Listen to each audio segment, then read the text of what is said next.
Welcome to Project Insight's Professional Development Series. Today's session, Top 3 Strategies for Keeping Your Project Budget on Track, is designed to help you stop budget overruns before they start.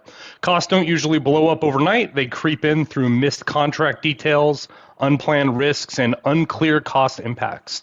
This session will walk you through 3 strategies to protect your project's financial health from kickoff to closeout. You'll learn how to identify the types of contracts you're working with, determine how budget changes will impact your project, and build a risk management plan that keeps delivery on track. We'll also show ways at which Project Insight can immediately help you spot those budget risks early and respond effectively. A few housekeeping notes. Everybody will be on mute. Please feel free to use the chat as we go. We do want to hear from you. This session is valid for 1 PDU.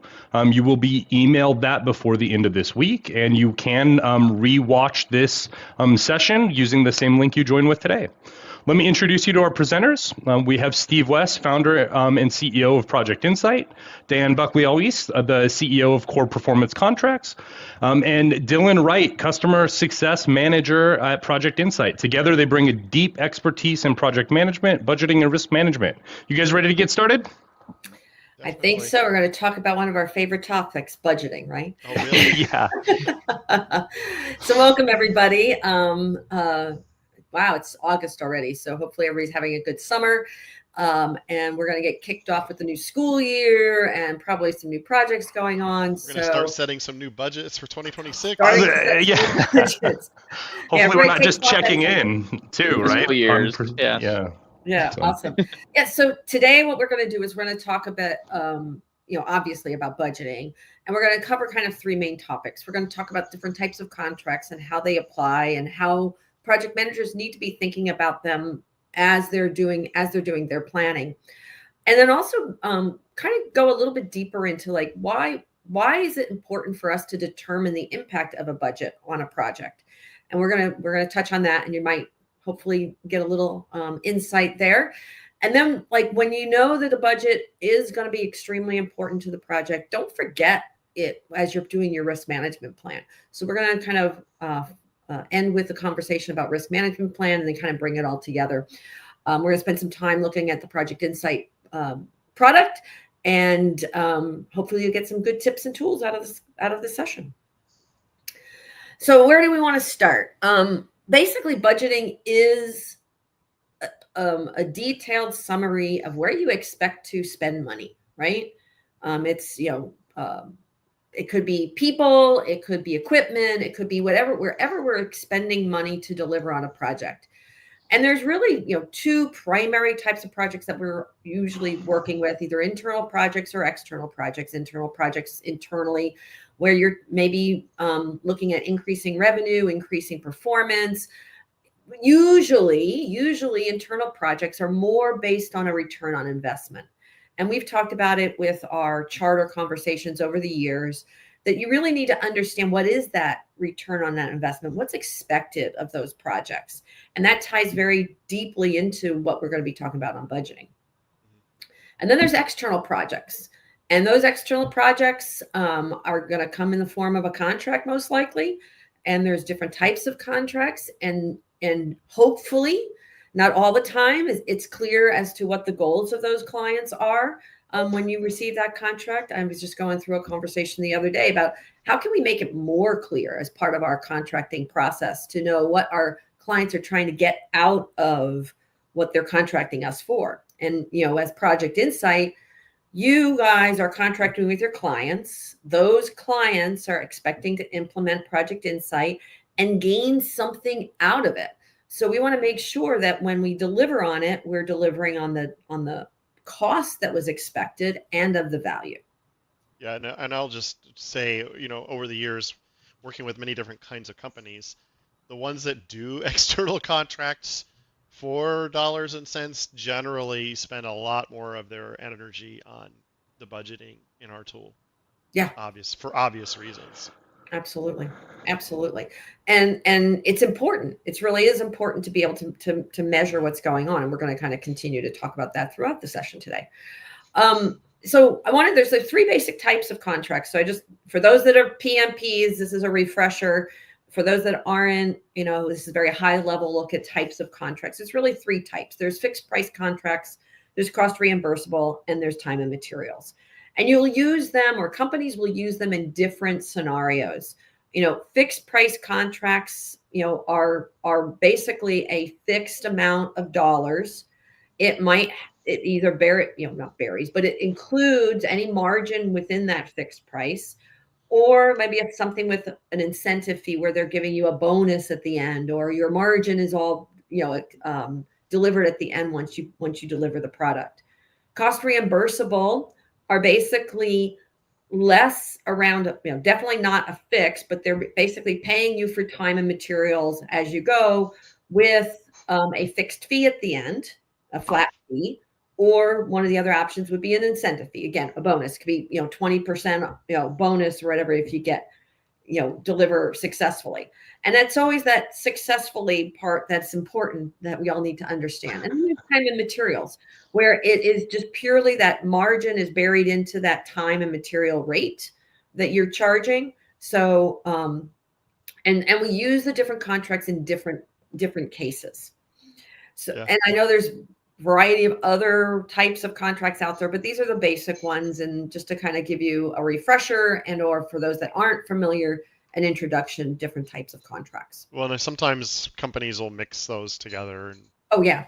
In this, it's not exclusively one of those types all the time. Correct. Well, it kind of goes along with our whole Agile methodology. There's always a hybrid somewhere, right? Contracts are no different. But one of the main things that we as project managers need to acknowledge is who is taking on the most risk based on the contract type. So if I'm a seller, I'm Project Insight, and I'm contracting with my client for a fixed price contract, I, as the seller, am taking on the risk, because if we go over that budget, I'm eating that cost. Right.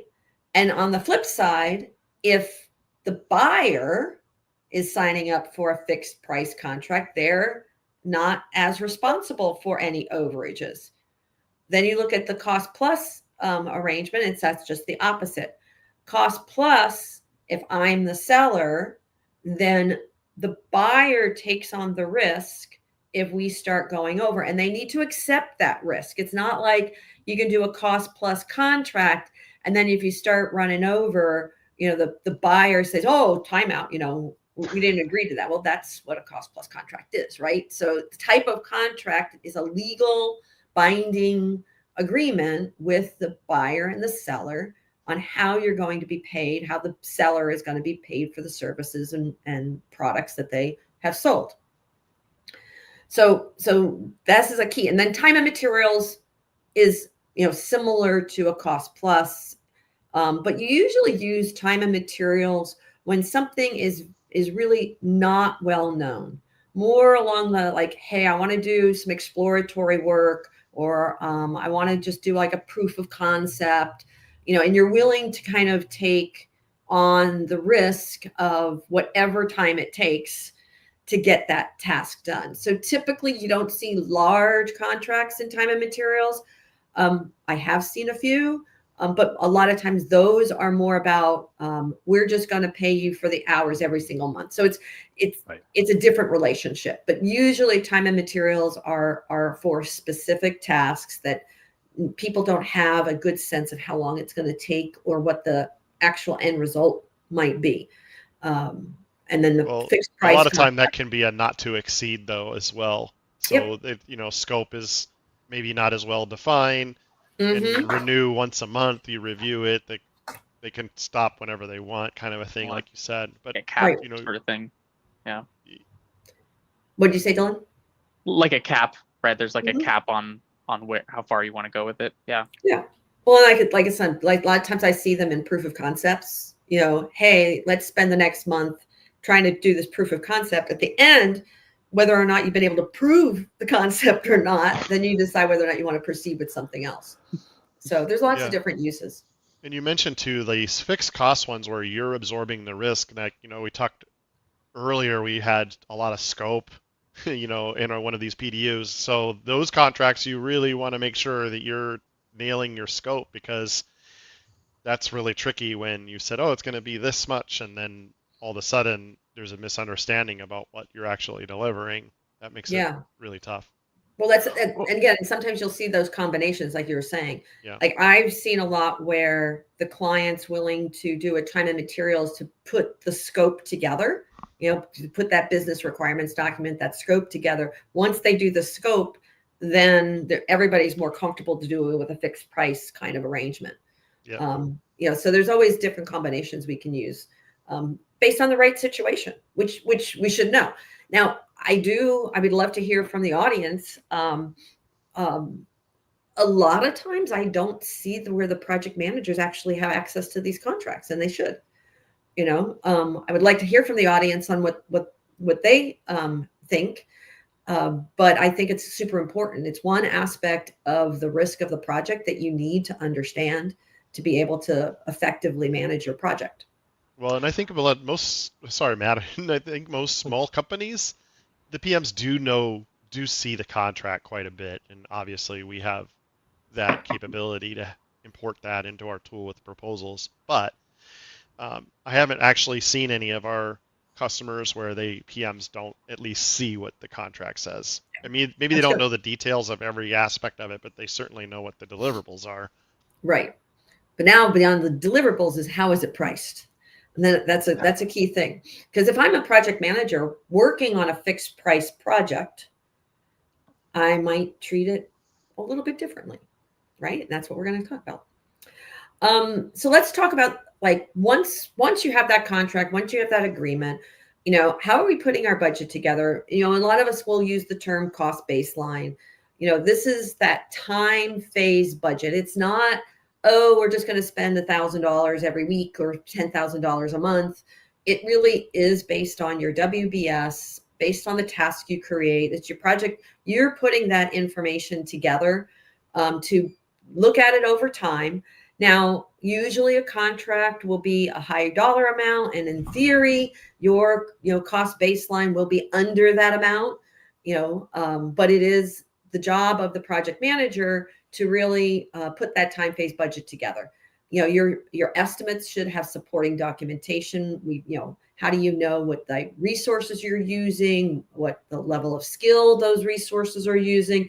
All that detail should be part of your WBS and your activity planning within Project Insight. And then ultimately you're able to measure it, right? So as work progresses, you have that normal bell curve where you might start out slow, and then all of a sudden you're in the meat of the project and you're spending a lot more. So you don't want to see a budget that is just a flat amount every single month. You really want it to be reflective of how the work's going to be done. And again, we could call it that budget at completion as your baseline. And we are not going to go through earned value today because that would take up the whole time. But it is the basis for utilizing earned value on your project. So having that, understanding the contract, understanding the dollar amounts, understanding how we should be putting that cost baseline together is really the role of the project manager as it relates to costs. So what I want to do next is I want to show you and have the team show you, all the different tools that you have within Project Insight that will help you put this together. Julia actually had a great comment, I thought, that said it depends on the project and the executive sponsor, whether or not they have a glimpse into the contract, right? And I think that speaks a little bit to the flexibility that PMs need, and can also speak to different ways in which Project Insight can capture that budget, right? Whether it's in there, like Steve mentioned, as a proposal, or whether you're putting in a high level that this is what we're not going to exceed, or whether you're here, which is on the task list, where you can actually build that time-phased budget out as you go, right? So the nice piece about Project Insight is that I can come in and I can, tie my activities to durations. I can connect those together through predecessor relationships. So that way, intelligent scheduling will automatically tell me when these tasks need to begin. we have an idea of rate cards where based on the resource type, I can drive what the rate is for each of those hours that we plan from a labor cost perspective. Mhm. So a developer may cost X and a business analyst may cost Y. I can put those in, and then based on the amount of hours I need each of those roles for, automatically then understand the planned cost associated with that effort in what we call work time here. So you can see that this drives out over time based on the tasks, where I'm totaling up my project work total or what effort I plan to spend on this project of $63,600.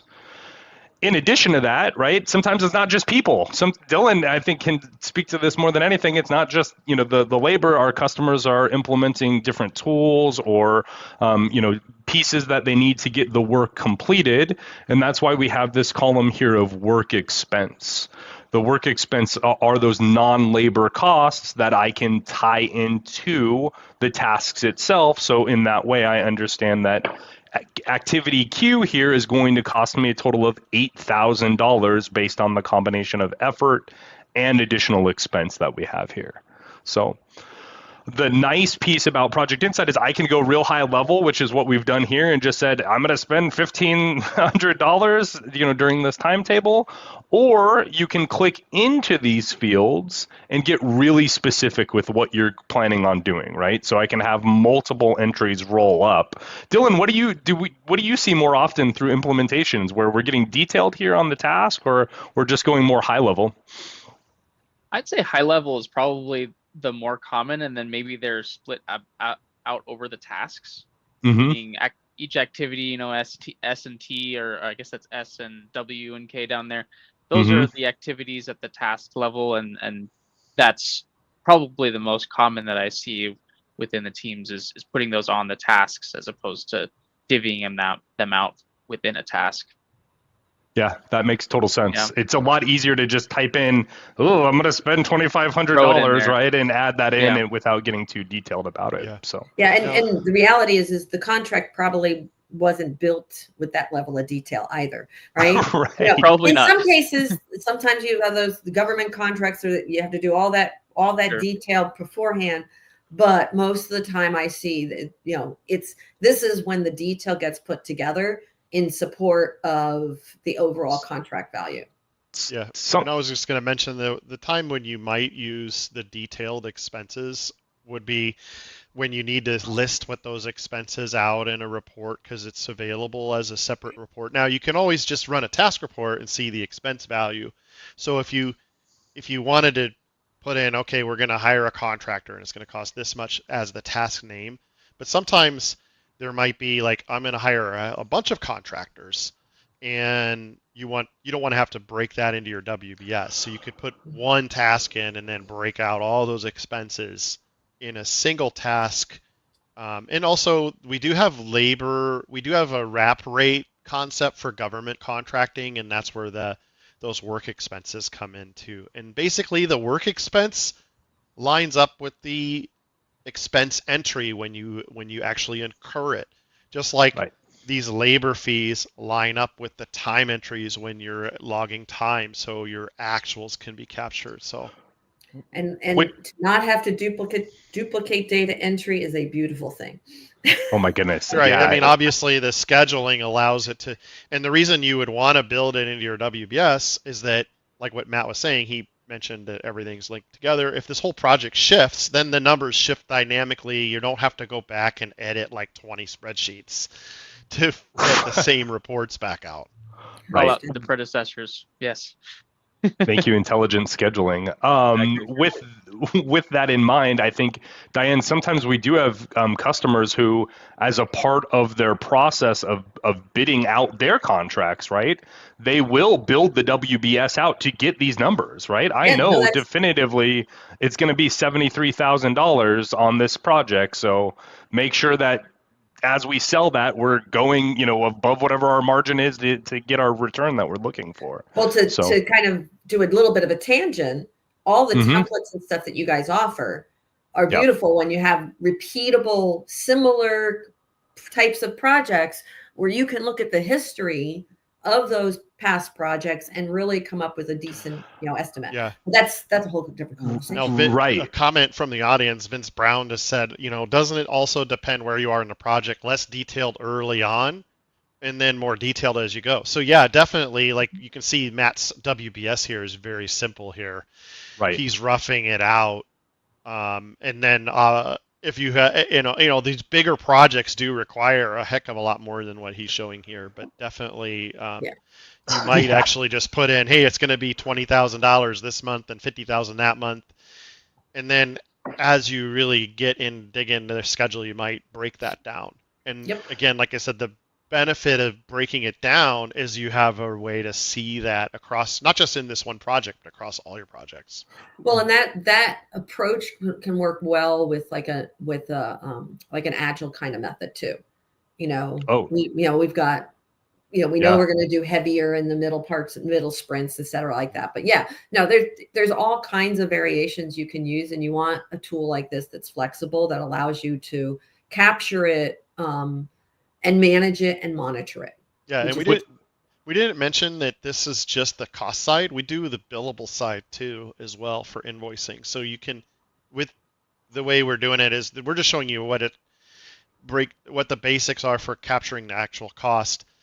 You can actually keep track of your actual costs plus what you're billing out.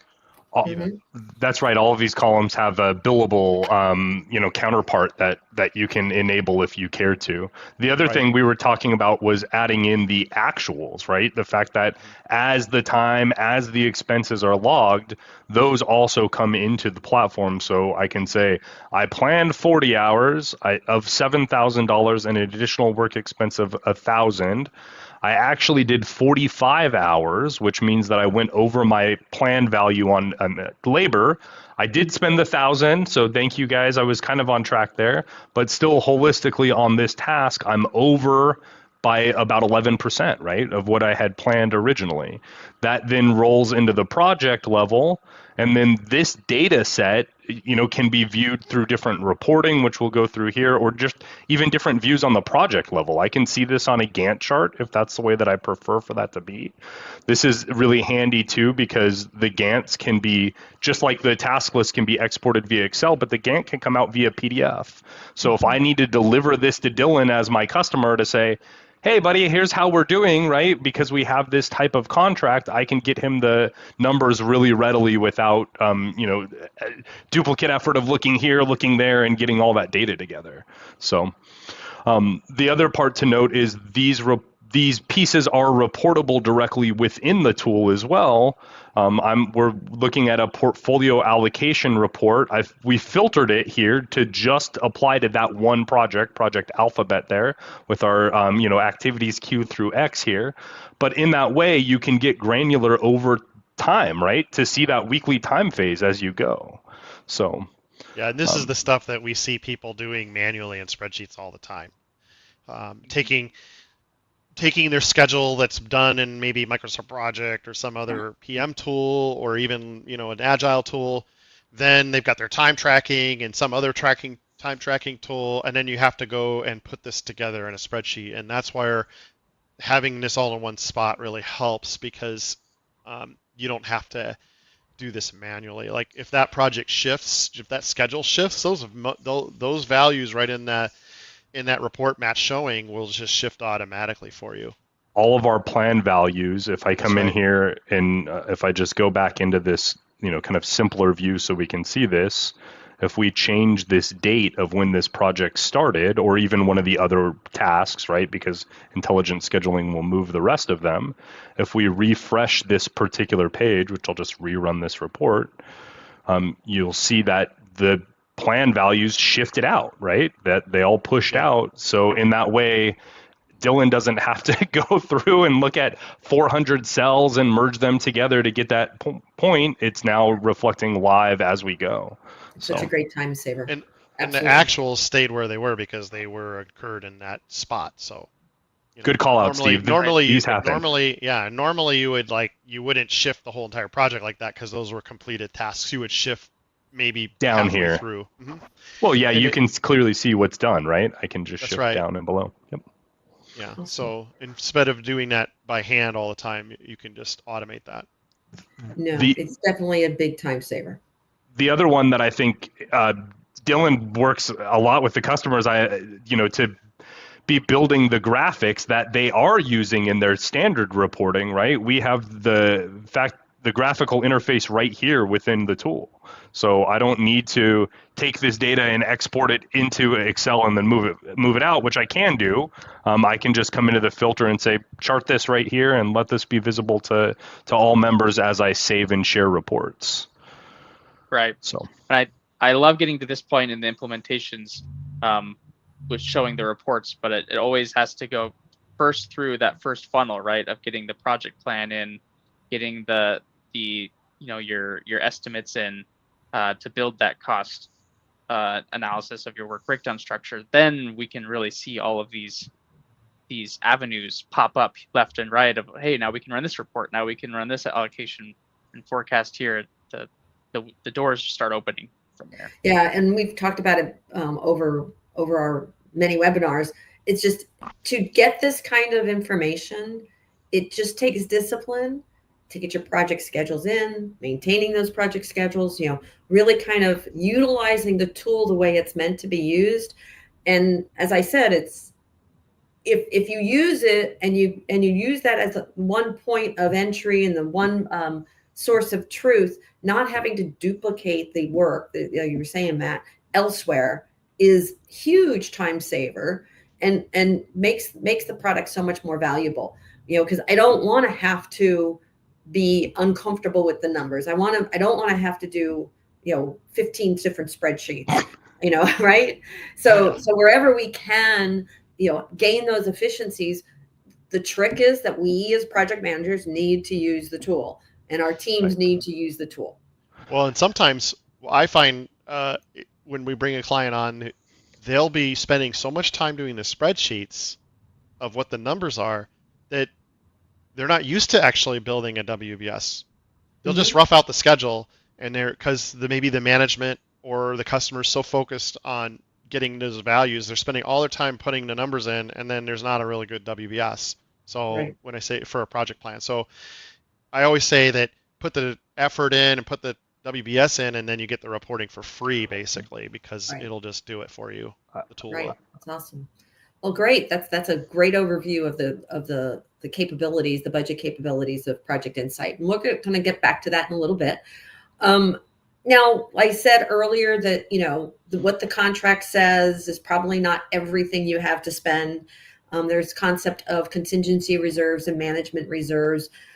Mostly what the project managers would be dealing with would be contingency reserves, and should be planning for that within their projects themselves, within those tasks.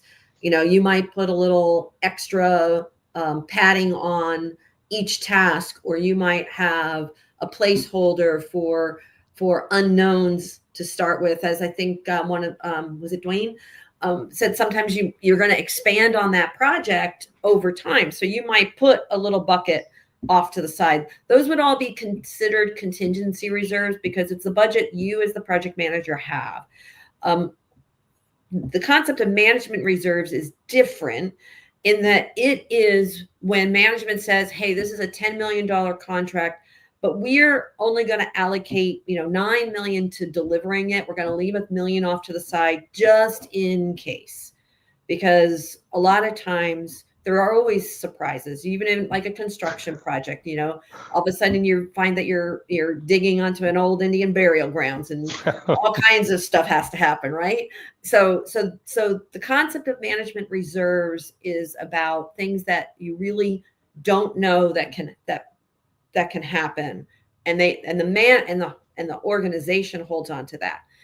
Everything else gets delegated down to the project team, and they're the ones putting in the contingency reserves and the detailed tasks and budgets. So then ultimately, I love graphics, right? So you end up with a time phase budget, that grows over time. You can see the dotted line where the expenditures, and you can see where it was tracking underneath the plan for a long period of time. Then all of a sudden something happened at the end, And then it dipped into those management reserves because there was something at the very end that happened, right? So I'm always a big fan of seeing how things happen over time, because you also want to provide feedback to everybody that's puts those budgets together. So understanding the different components, understanding the contracts, utilizing the tool to create those budgets will help you manage that cost more successfully over time, which brings into this part. You remember the little triple constraint we started years ago, and then it added where it's like talks about quality. So now they're talking about, value and capability. But cost has always been the part that's hardest to control. And I'm going to say it in a little bit different way. Like if my project was super, if it was super important in my project that we deliver on exactly the scope that's needed, I might let, the cost go because I might need a little bit more time. So every time you expand, you're going to add to cost.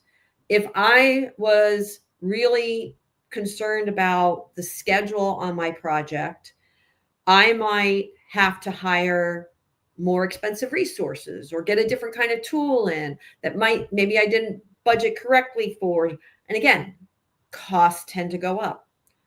Quality, if from a quality perspective, if I'm working on a project and making sure that I'm not going to kill somebody, I've been on projects where you had to calculate infusion therapy calculations in grams. And if you do it wrong, in theory, you could kill somebody. So quality might be the most important thing.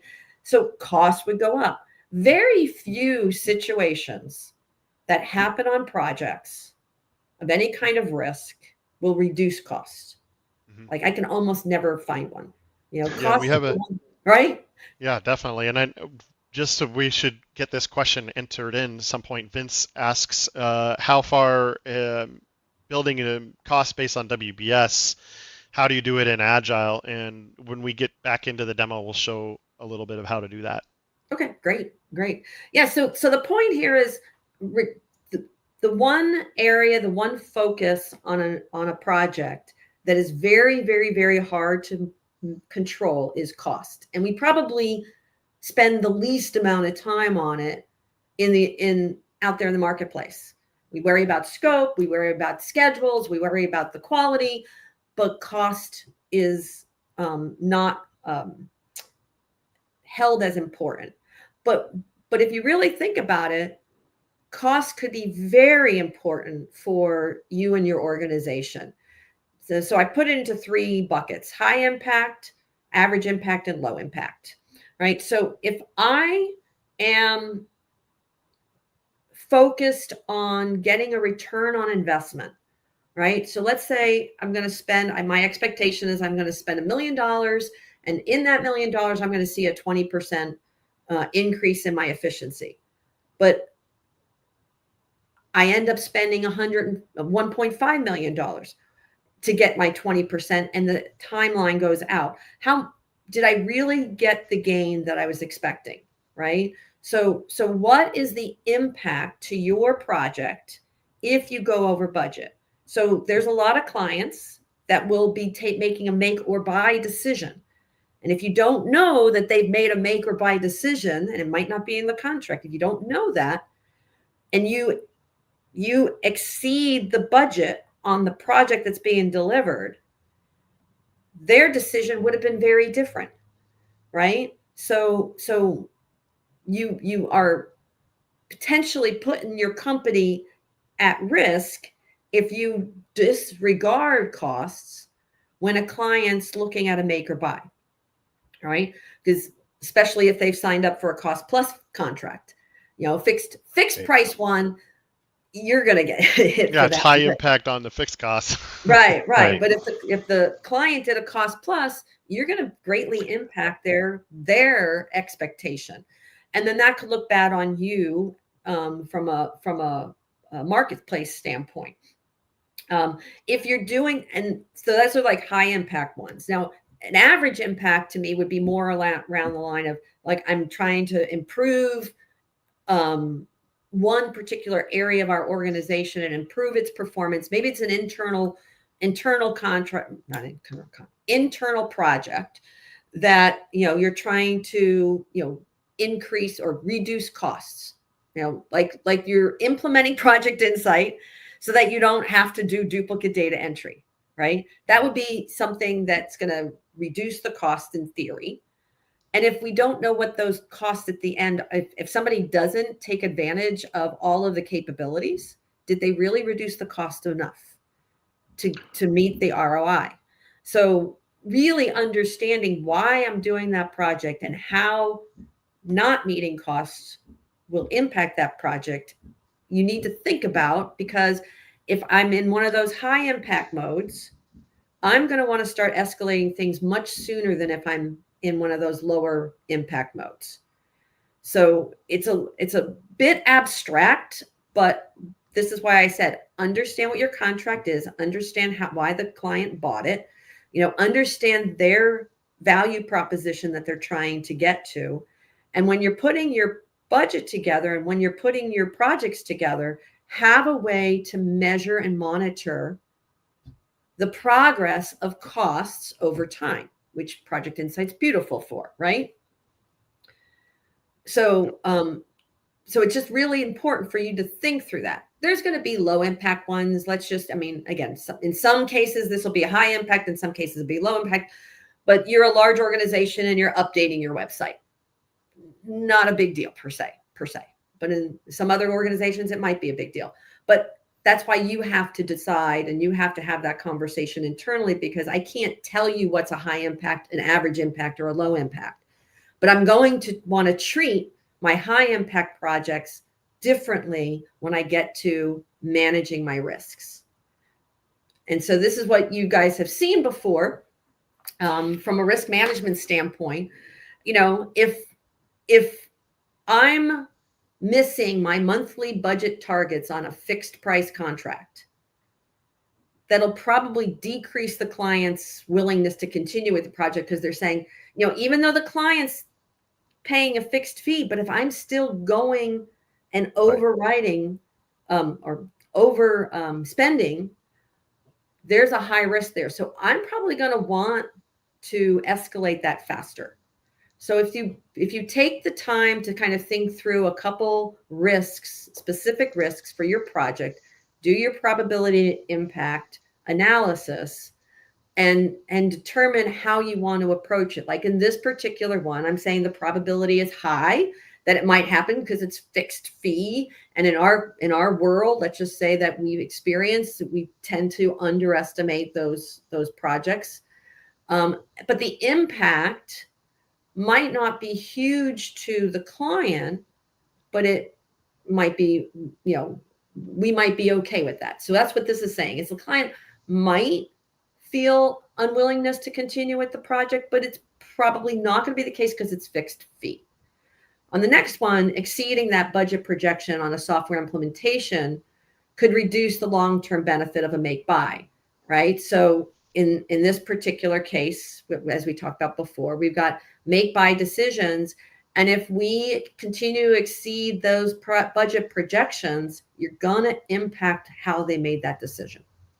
And then the third one is exceeding the overall budget on an internal project will reduce the margins on the project, thereby impacting the expected ROI. So when we talk about portfolios, every project has a value to the organization.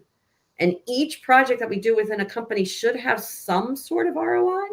So if we continue to run over budget on even those internal ones, we could be impacting the margins of the organization because we're not delivering when we want to deliver. So that's why this one probability might be a 3 and the impact would be really high internally. So take the time and kind of go through the risk. Now, these are 3 very different risks for 3 very different projects. But I think it highlights the fact that you should go through that and then look at, where that fits and how you want to approach it. We got our probability impact matrix that you can do within Project Insight. Right. We're still on this same project plan that we were on. We're on the WBS. I did add a new field in, and we'll double back to Vince's question around Agile process right after we go through this. But one of the many views that I have, similar to the Gantt that we got to, is the risk matrix, right? So in this way, I can, and we just put all of those same ones that Diane just went through right on one project plan. As she mentioned, these were three distinct ones, but one and the same. In this way, I have the ability to add new risks. I can associate them with cost if we're talking budget or schedule or otherwise. Risks within Project Insight can be tied directly within a task. They can be visualized on the Gantt that we were looking at a little bit ago. I can create issues should they become realized, and we want to, set the smoke signals out so that way we can get working on them. I even have the ability to come in here and mitigate and rescore based on what we will do should that become realized, right? Like how we'll fix that if it does happen. The added piece here is that through our program and our portfolio management system, we have the ability to look at a program, which is a group of projects, and then I can go to that same style risk matrix, but now I'm combining all of my projects worth within one shot. So in this way, to Diane's last point, I can look at that portfolio worth of risk and say, hey guys, we need to focus here in this red quadrant, which is customizable. You can make it color or as many rows and columns as you want, but one and the same, we can hone right on these. Maybe these are the ones we're going to mitigate against, and then we're going to move forward with, how we can make sure these don't happen. So that's awesome. Yeah. Because again, this allows you to focus on the five or so, risks across all of your projects. Right. And if you tackle those and reduce the risks on those, then the other ones might float to the top. So you're handling it in kind of an exception basis, and you're not going crazy trying to solve everything today. And that's where people get very inefficient. So it's a lot of times if you solve a couple of them, reduce the risk on those, then other ones you can get to, and overall continue to reduce risk for the entire organization. Right. Solve my red, solve my yellows, still worry about the greens because they're there, they're identified, but take them in the priority that they are in. Yep. So the elephant. So exactly. Yeah. So the other part was, how do I manage the timing and the budgeting if I'm using an Agile process? So all I did here was, within a WBS on Project Insight, I have the ability to insert columns that are relevant to the work that we're doing. And then I can predefine and save those layouts. That's how we got to that plan versus actual a little bit ago. What I've done is I've added this column of exclude from backlog. What this will do is allow me to even select whether or not all of these tasks are a part of an Agile process or not, right? Because sometimes customer work isn't all Agile. I'm going to do these in order, and then I'll let the dev team take over, and then we'll do the rest, from there.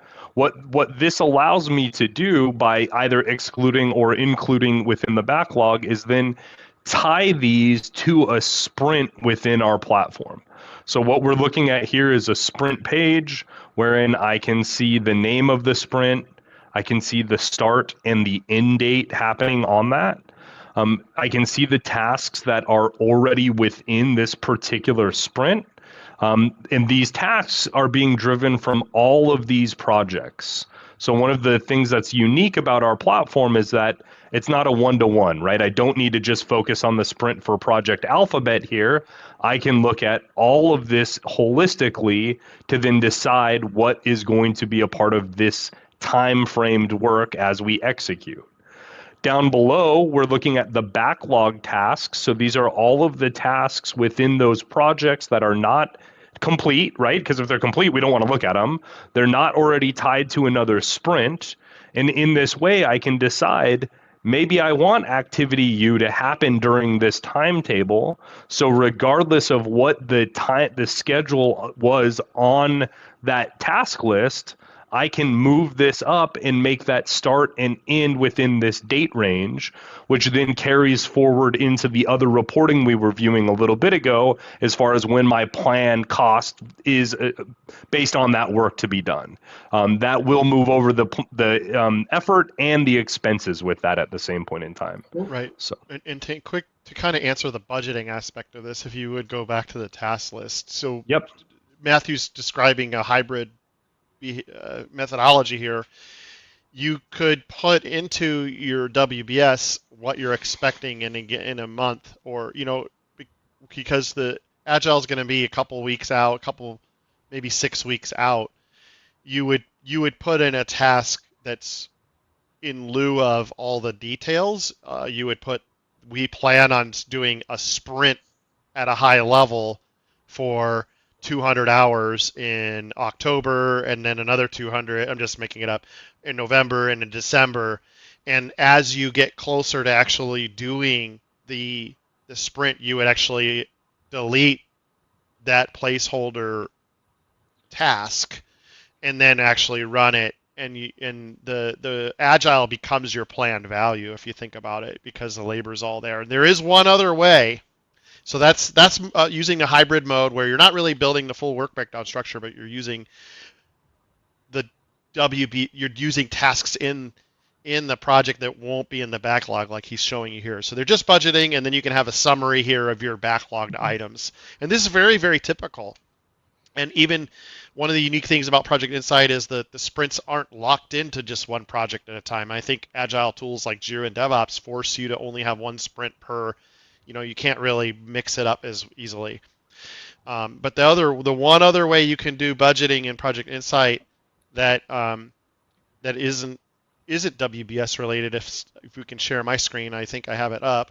I have a different project plan. Anyway, there we go. If I edit the project, there is a budget option where we actually have budget, forecast, and then billable and forecast, and CapEx and OpEx. You can actually just put a high level budget in like this. And this is oftentimes people will do this because you just know kind of the rough numbers before you even build your WBS. You're going to put it up here. This number is independently tracked from the ones that we were already showing you before. Just like proposals is also another way that you can track your budgets. You can compare, this is what we have in our budget versus our plan value versus what our actuals were at the end of the day. So some of our clients will do that too, where they have the budget just at a high level like this, and this can be plotted on all those charts and graphs as well. Awesome. Yeah. So, there's lots of ways to do it. There's no magic bullet or anything, but what we're talking about in this session is again, thinking through what your contract is, understanding the importance of budget for each individual project, looking at it across, all the portfolio projects, and then treating costs as a risk, depending on the type of contract you're dealing with. So if I'm on a fixed price project, and this is me as the vendor, doing a fixed price project, and I start seeing everything tracking higher each month, I'm, going to want to, do something about it. Now, that I should have already thought through when I put my plan together. So when I'm working on a fixed price, and you can make these common across the types of projects that you've got, when I'm in a fixed price contract, if I'm exceeding greater than 10% in any particular month, I'm going to start looking at how we can start bringing down those dollars. Because what you don't want to do is get down to month 8 and 9 and say, oh, shoot, we're having a problem, because you're never going to recover from that. That's what we're saying, is like cost is the hardest thing to ever recover from if you're not tracking it. And if it's, like I said, if it's a low impact, don't worry about it. But if it's a high impact project, you should be thinking about it as a risk. If I'm overriding on a cost plus, fixed fee contract, how do I want to handle those moving forward? Maybe that's when we start, maybe we articulate more specifically to our client why things are more complicated, why things are, taking longer, why is it taking too long to get to, a particular deliverable. Those are the kinds of things that you need to really raise up early on and have an approach. And like I said, you don't have to do it for every single contract, but have an approach for the types of contracts that you have, on how you want to handle it and when you want to handle it and when you want to raise that red flag. And again, these are just all your traditional risk strategies for threats and opportunities. You can always accept it, and say, it is what it is. I'm not going to worry about it. But if you've got a large client or a large contract or a big initiative in your organization, you're going to want to, watch this and make sure you're successful. Right. One thing that's nice as well is you can track that kind of by project type, like you were saying, Diane, right? That maybe there are specific, products that we're selling that come with these different contracts tied to them always, right? My discovery has this and my execution has this kind of thing. You can also track it, within Project Insight by actually making that clear distinction between those two types of projects that you're actually doing, and then keep monitoring those separate from one another. I think and I think the biggest mistake organizations make is they treat every project the same.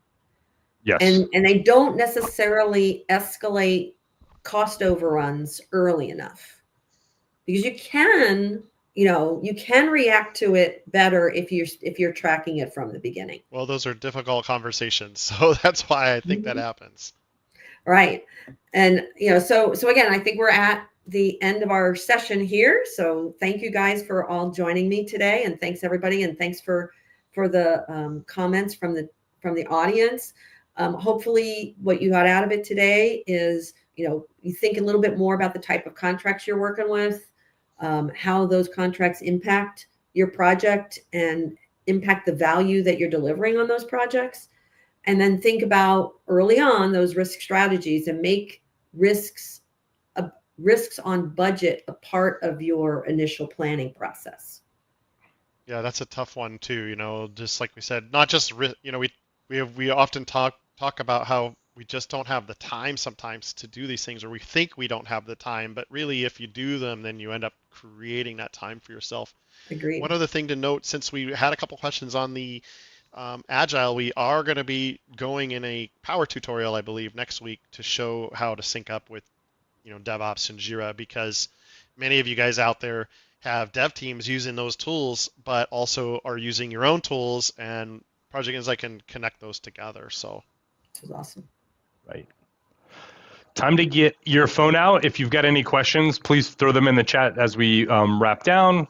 Hit your QR code right there. Again, the PDU will be emailed to you before the end of the week. We appreciate everybody attending. We do have, and this session will be accessible right here on this link that you joined from. If there's any tidbit you want to grab as you kind of stew on this, it will be here accessible for you. As Steve mentioned, we do have a power tutorial on connecting dev tools for your projects and time tracking.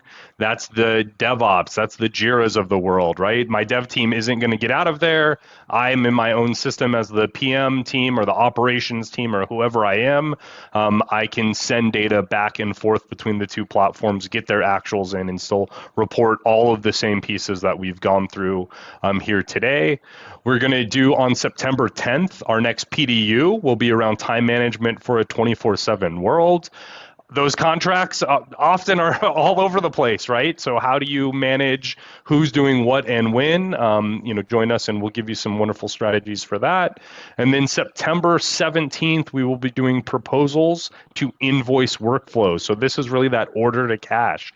Even that concept of where we had talked about earlier on, hey, maybe I have some work to be done. Can I bid that out within a tool? Can I then see that work executed and send out those invoices, whether they are fixed bid or time and material or any of those combinations? We have the ability to do that, really come full circle here. Yeah, and that's going to be a little bit of a deep dive into what we kind of showed you today here. Even though it's only 15 minutes, it's going to be a deep dive into here's what we propose to do, here's what our WBS says we're going to do, here's what our actual costs are, our billable costs, and here's what the invoiced values are. And that's why, there are a lot of ways in our tool to capture all of these things, because there's so many different needs to keep these numbers all aligned. That's why most of you guys have millions of spreadsheets, even to do these things that the management needs. So so roll up your sleeves and get ready for it. Yeah, that's right.